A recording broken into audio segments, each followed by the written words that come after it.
Alam mo naman, mahal ko kayo. Sir, magandang hapon po. Saan ho kayo dito nakatira si Sir Kevin Cueto? Dito daw po, kami po yung nagtanong-tanong. Kasi nga po kami. Hindi ko alam yun eh. Baka ho kayo may Kevin ho. May Kevin dyan lang sa po, inyong pero hindi po ako ito. Pa? Hindi po ako ito. Ano pong ipilid niyo, sir? Lucero. Si Sir Kevin Cueto po kasi yung hinahanap namin. Ano may pangalan sa dibdib mo? Oo nga po, hindi daw ho Cueto ang kanyang ipilido eh. O yun lang. Kayo po yun. Kasi sir, meron kasi sir nagpapadala sir dito, Sir A, na nakabox. Nakabox po sir, hindi lang po namin sir alam kung ano po yun.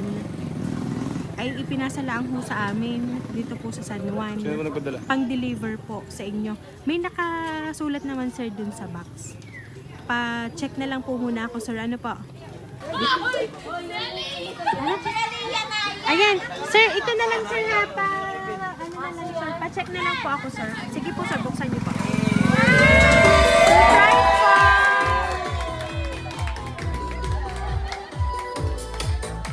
Ayan sir, dito po kayo sir.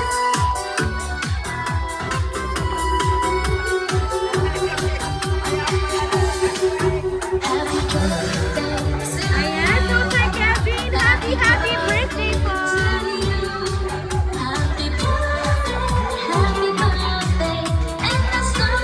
Ayan, so Sir Kevin, happy birthday po! Ayan, balloons para po sa inyo. Ayan, at syempre sir, may kasama po yan sir. Ang pinakatiko na nakakilala po ng birthday nyo. Ayan, ito po sila Kevin. Ayan. So ngayon sir, babasahin ko lang po ang napadala po ng surprise para po sa inyo sir.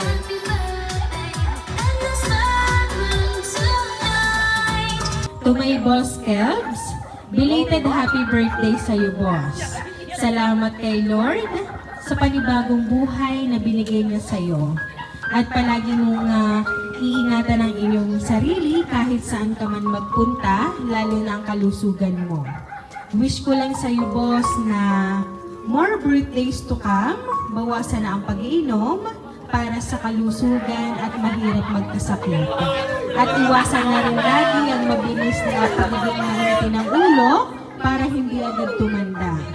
Alam kong minsan nagkakaroon tayo ng tampuhan at samaan ng loob dahil sa mga bagay na hindi natin naiintindihan. Na alam naman natin na part yun ng mag-asawa. Salamat sa lahat ng sakripisyo mo sa amin ni Ineng. Alam kong hindi sapat ang lahat para suklian ang lahat. Sobrang blessing namin ni Ining na ikaw yung binigay ni Lord sa amin. Salamat rin sa pagtulong mo lagi sa kapatid ko na lagi mong sinasabi sa akin na sino pa ba ang magtutulungan kundi tayong pamilya. Basta palagi mong tatandaan ha, na mahal ka namin ni Ining at palagi lang good boy para hindi magalit si Boss Madam. Love, your Boss Madam, Debbie Boss. Ayan. Nasaan po ba si Boss Madam? Ayan, lapitan mo ang iyong Boss Kels. Sige na po. Ayan. At isang kaligpit na yakap na may kasamang halik. Ayan. Sir, ngayon po, Sir Kevin, ang inyong pong asawa nagpadala po ng surprise. At syempre, sir, gusto niya ring maranasan mo kung gaano kasarap ang ma-surprise ng ganyan. So, ito na nga, sir. Inyo na pong natanggap ang kanya pong surprise para po sa inyo. Pero, sir, alam namin na hindi nyo ngayon birthday. Nakaraan na. Oh. Sir, dun pa lang, mahal na mahal kayo ni ma'am. Ano po ba ang gusto niyo pong sabihin para po sa kanya? Boss Madam, salamat ng marami. Hindi ko expect na may mga gantong surprise. Alam mo naman, mahal ko kayo. Yun lang po. Maraming salamat. Ayan. Sir Kevin, sabi po ni ma'am ay mahal na mahal po niya kayo palagi. At wag na daw at bawas-bawasan niyo daw po ang inyong pag-iinom. Last na hawar eh. Pero ang pinadala niyo po ay alak para po sa inyo. Kaya naman po, Sir Kevin, once again, happy birthday!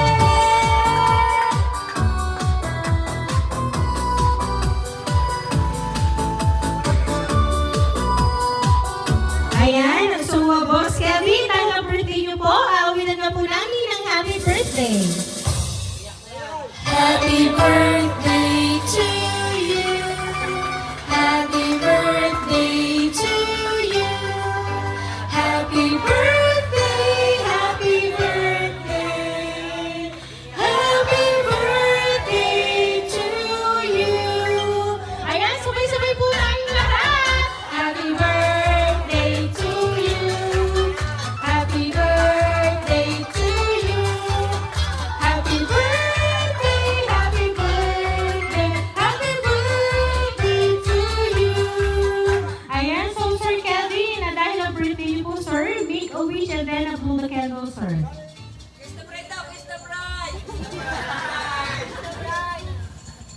Ayan, so Sir Kelvin, once again, happy birthday! Ayan, at kami lang po sir ay magpapakilala para po sa inyo. Kami po ang bringing surprise delivery all the way from Barangay Calicanto, San Juan, Batangas. At pinapalikan natin Sir Kelvin ng happy birthday!